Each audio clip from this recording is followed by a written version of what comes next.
بسم اللہ الرحمن الرحیم۔ السلام علیکم ورحمۃ اللہ وبرکاتہ۔ عزیز طلباء، آج ہم جماعت ششم کی اسلامیات کا سبق پڑھیں گے۔ دوسرا باب ہے ایمانیات و عبادات اور عنوان ہے اذان کی فضیلت و اہمیت، صفحہ نمبر 11۔ جیسا کہ ہم نے پچھلے سبق کے پہلے حصے میں پڑھا تھا اذان کی فضیلت اور اہمیت کے بارے میں، جس میں سب سے پہلے ہم نے اذان کی تعریف پڑھی تھی کہ اذان جو ہے وہ لغوی معنی اس کا بلاوا یا اعلان کرنے کے ہیں، اور اصطلاح میں مخصوص کلمات میں کیا جانے والا وہ اعلان اذان کہلاتا ہے جو مسلمانوں کو 5 وقت کی نماز کے بلاوے کی غرض سے کیا جاتا ہے۔ اور یہ کس لیے کیا جاتا ہے؟ تاکہ مسلمانوں کو نماز باجماعت ادا کرنے کے لیے مسجد بلایا جائے، مسجد آنے کی دعوت دی جائے۔ تو یہ ایک طرح سے اللہ تعالیٰ کی طرف سے دعوت ہوتی ہے جو مؤذن یعنی اذان دینے والے کی زبان کے ذریعے ہوتی ہے۔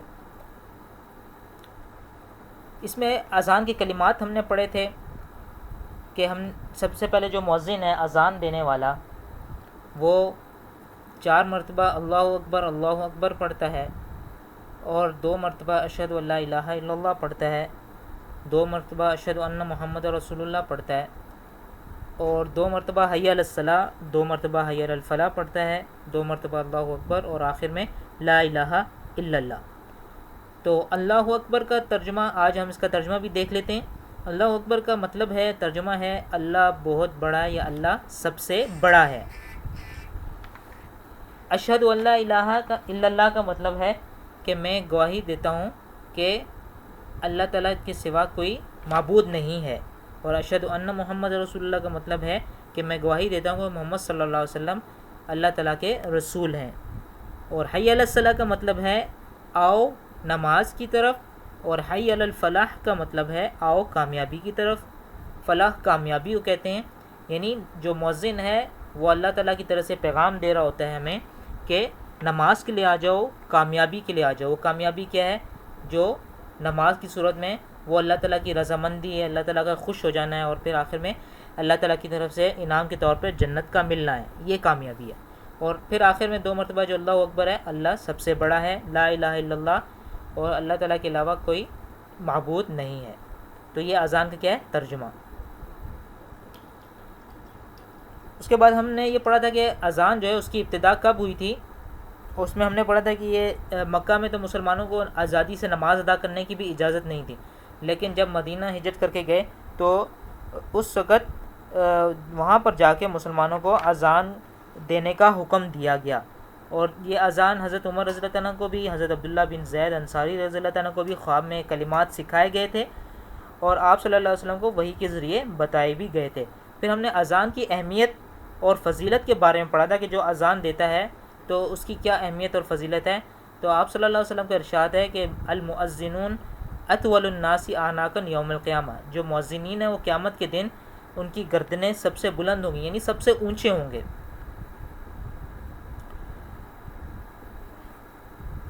آج اس سے آگے ہم سبق پڑھیں گے، یہاں تک ہم نے پڑھا تھا اور یہ ابھی تک دہرائی کی ہم نے، تو آگے ہم پڑھتے ہیں اذان دینے والے کو کیا کہتے ہیں۔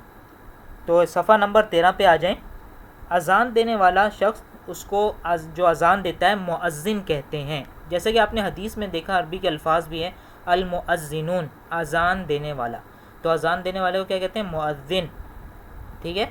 تو اذان دینے والے شخص کو مؤذن کہتے ہیں، اور اسلامی معاشرے میں ایک مؤذن کو بہت بلند مقام حاصل ہوتا ہے۔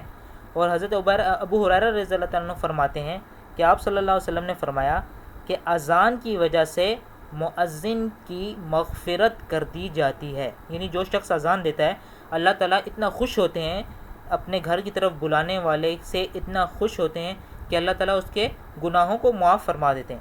تو کتنی بڑی فضیلت ہے۔ تو اس فضیلت کو سن کے ہم میں سے ہر ایک کو شوق ہونا چاہیے کہ ہم اذان دیں، بڑھ چڑھ کر اذان دیں۔ اور آپ صلی اللہ علیہ وسلم نے فرمایا دوسری جگہ کہ اگر لوگوں کو اس چیز کا ثواب معلوم ہو جائے کہ اذان دینے اور پہلی صف میں آ کر نماز پڑھنے کا کتنا زیادہ ثواب ملے گا، تو ہر شخص آگے بڑھنے کی کوشش کرے گا کہ میں اذان دوں، میں پہلی صف میں کھڑا ہو کے نماز پڑھوں۔ یہاں تک کہ اتنا لوگوں کے اندر شوق پیدا ہو جائے گا کہ کسی کو موقع نہیں مل رہا ہوگا تو پھر لوگ آپس میں قرعہ ڈالیں گے. قرعہ ڈالنا کسے کہتے ہیں کہ لوگ آپس میں اپنے نام لکھ کے پرچیوں کے اوپر، چٹ کے اوپر، پیج کے اوپر وہ بند کر کے ایک باکس میں ڈالیں گے اور اس کو ہلا کے پھر اس میں سے نکالیں گے، اور جس کا نام نکلے گا تو اس کی باری ہوگی کہ وہ اذان دے. یعنی اتنا زیادہ ثواب ہے کہ اگر لوگوں کو پتہ چل جائے تو لوگوں کو اس طرح کرنا پڑے گا.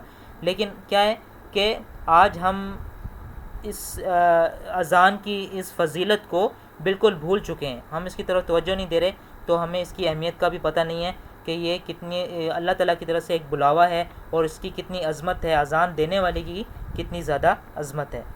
اس کے علاوہ آپ صلی اللہ علیہ وسلم کے ارشاد میں سے ایک ارشاد یہ بھی ہے کہ جب اذان دی جاتی ہے تو شیطان پیٹھ موڑ کر بھاگ جاتا ہے اور اتنی دور چلا جاتا ہے یہاں تک کہ جہاں اس کو آواز نہ آ رہی ہو، اذان دینے کی اس کو آواز سنائی نہ دے رہی ہو، اتنی دور چلا جاتا ہے. اور کیا آپ کو معلوم ہے کہ سب سے پہلے اسلام کے سب سے پہلے مؤذن کون تھے؟ یعنی سب سے پہلے اسلام میں اذان کس نے دی تھی؟ تو سنیے، سب سے پہلے مؤذن اور سب سے پہلے اذان دینے والے مسلمان حضرت بلال رضی اللہ تعالیٰ عنہ تھے. کون تھے؟ حضرت بلال رضی اللہ تعالیٰ عنہ، جنہیں آپ صلی اللہ علیہ وسلم نے خود اذان دینے کے لیے مقرر فرمایا تھا. اور آپ یہ دیکھیں کہ حضرت بلال رضی اللہ عنہ کو جب آپ صلی اللہ علیہ وسلم نے اذان دینے کے لیے مقرر فرمایا تو صحابہ کے دل میں حضرت بلال رضی اللہ عنہ کی عظمت اتنی زیادہ بڑھ گئی کہ وہ حضرت بلال کو سردار کہہ کر بلانے لگے.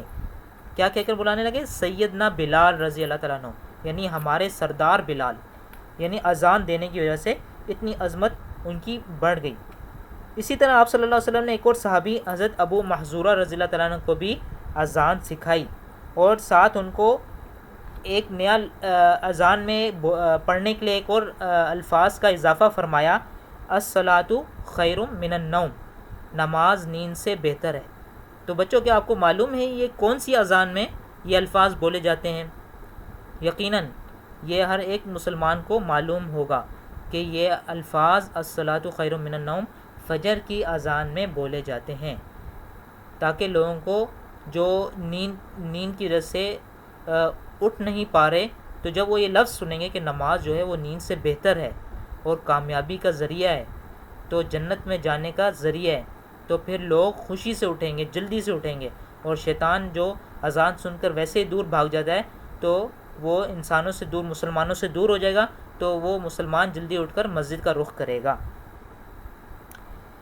تو یہ الصلاۃ خیر من النوم جو فجر کی اذان میں بولا جاتا ہے، اور یہ اذان کے کلمات انسان کو نیند کے غلبے سے نجات دلا دیتے ہیں، اور انسان ایک مسلمان نماز کے لیے اچھے طریقے سے تیار ہوتا ہے.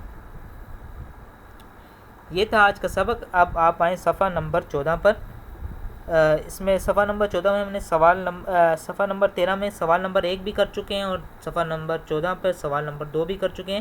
اب ہم صفحہ نمبر 14 پہ سوال نمبر 3 پہ آتے ہیں. درست اور غلط فکروں کی نشاندہی کرتے ہوئے مناسب جواب پر ٹک کا نشان لگائیے.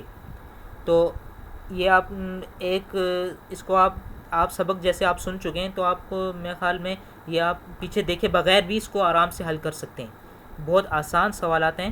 پہلا ہے، اذان دینے والے شخص کو مؤذن کہا جاتا ہے. یہ بھی آپ کو ذکر کیا ابھی کے جو ہم نے سبق پڑھا ہے، تو اس کا آپ نے نشان لگانا ہے.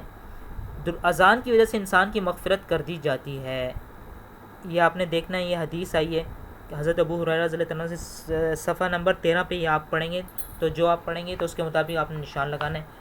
تیسرا ہے، نیند نماز سے بہتر ہے. نیند نماز سے بہتر ہے.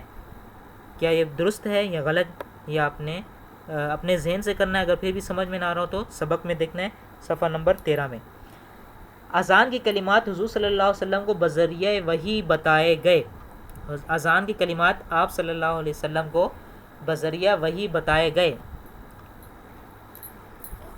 اس کے بعد اگلا ہے 5، اذان کی ابتدا رسالت کی بڑائی سے ہوتی ہے. اذان کی ابتدا یعنی جو الفاظ ہیں اذان کی شروع میں، اس میں رسالت یعنی حضور صلی اللہ علیہ وسلم کے بارے میں، ان کی بڑائی کے بارے میں ذکر ہے. کیا یہ بات درست ہے یا غلط ہے؟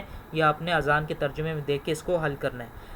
آخری اور چھٹا اس کا سوال ہے، اذان کی آواز سن کر مسلمان تمام کام چھوڑ کر مسجد کا رخ کرتا ہے.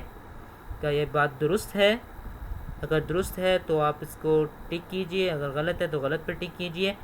جو آپ سمجھتے ہیں ایک مسلمان ہونے کی حیثیت ہے کہ ایک مسلمان کو کیسا ہونا چاہیے، تو اس کا جواب آپ نے دینا ہے۔ آگے آ جائیں آپ صفحہ نمبر 15 پہ، اور سوال نمبر 4 ہے، سوالات کے جواب لکھیے۔ پہلا سوال ہے اذان سے کیا مراد ہے، یعنی اس سوال کے جواب میں آپ نے اذان کی ایک طرح سے تعریف لکھنی ہے کہ اذان سے مراد کیا ہے، اذان کسے کہتے ہیں۔ اگلا سوال ہے اذان کی ضرورت کیوں محسوس ہوئی، اذان کی ضرورت کیوں محسوس ہوئی، یعنی اذان کیوں شروع کی گئی، تو اس کا جواب بھی آپ دیکھیں، خود ڈھونڈیں اور خود کریں۔ اگر سمجھ میں نہیں آتا تو گھر میں کسی سے مدد لے سکتے ہیں۔ سوال نمبر 3 ہے اذان کی اہمیت لکھیے۔ تو اذان کی اہمیت، یہ ایک پیراگراف آپ کو مل جائے گا اہمیت اور فضیلت کا صفحہ نمبر 12 پہ، اس میں سے آپ اپنے الفاظ میں اس کو لکھ سکتے ہیں، آسان کر کے مختصر کر کے اس کا جواب لکھیں۔ اذان کی فضیلت بیان کریں، یہ بھی اسی کے ساتھ ہے، اہمیت کے ساتھ ہی اس کو ذکر کیا گیا ہے، تو وہاں سے آپ اس کے بارے میں ایک حدیث بیان کر دیں تو کافی ہوگا، جو کوئی سی ایک حدیث لکھ دیں یا کوئی 2 حدیث لکھ دیں مختصر سی، تو یہ آپ کا جواب درست ہوگا۔ اور آخری سوال ہے ہمارا، اذان کے کلمات کا اردو ترجمہ لکھیے اور بتائیں کہ یہ کلمات اذان میں کتنی بار ادا کیے جاتے ہیں۔